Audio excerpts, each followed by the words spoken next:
And get ready, our next speaker is unlike any speaker we've heard so far today. We're very excited to welcome her up.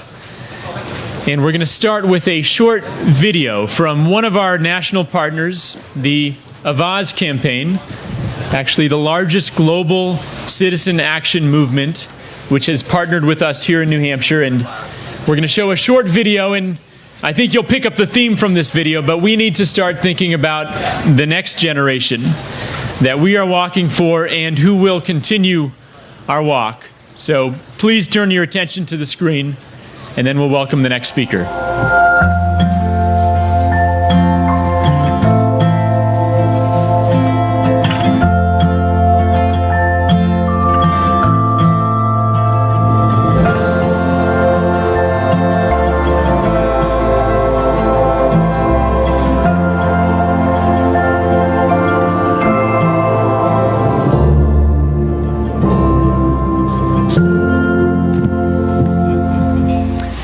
Thank you.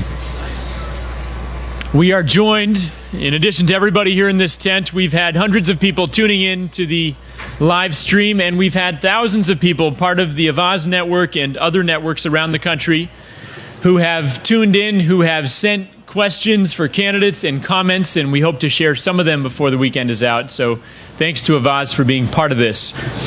We saw some images of the next generation, and we hope and trust that every member of the next generation at least begins with some hope, some confidence in our system, wanting to believe in our system of representative government.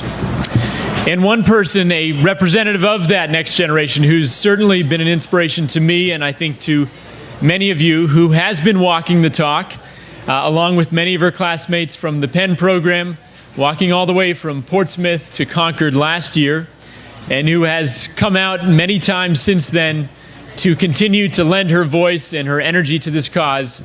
Would you please join me in welcoming Ella McGrail.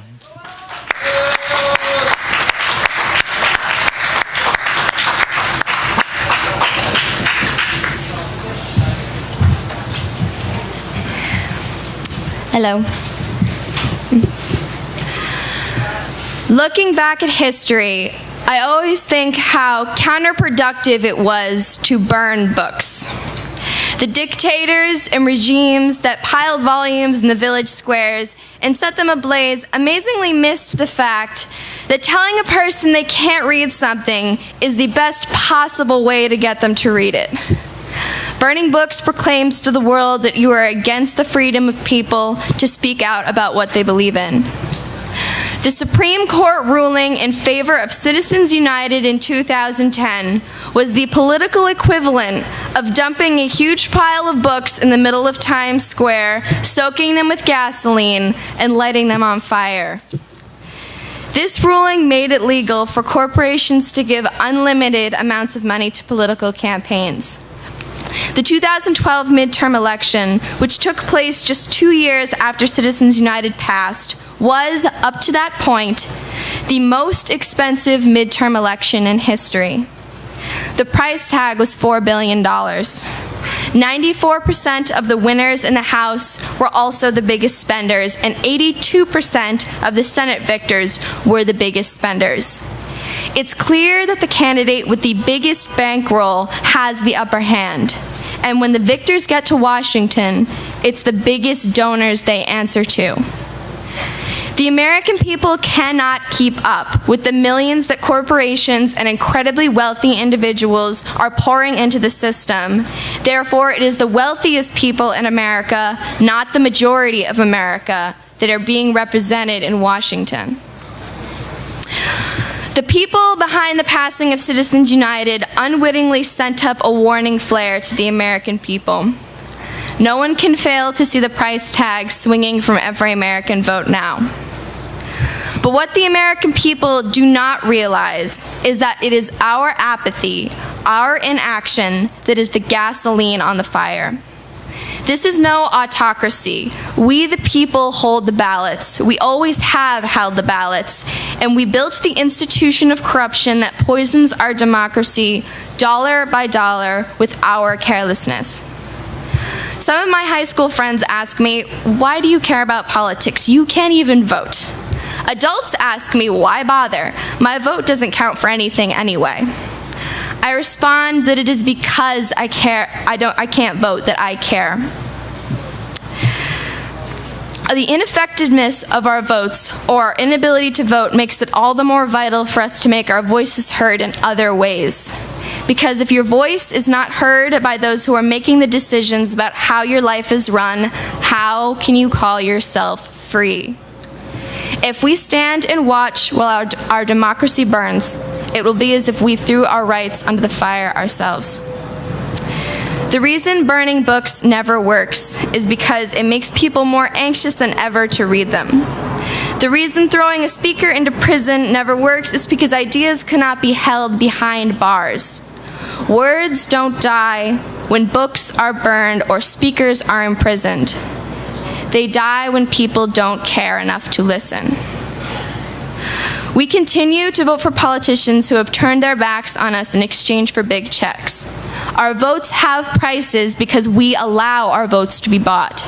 Our speech is only silenced when we close our mouths. But look at us. At one point in history, someone had to fight back. Somebody had to reach into the fire and refuse to accept ignorance and oppression. We are those people now. We are the ones who say that freedom of speech does not mean taking speech away from others. We will take back our democracy. We will do it by calling for an end to Citizens United. We will demand transparency in campaign finance. We will be active members of our democracy.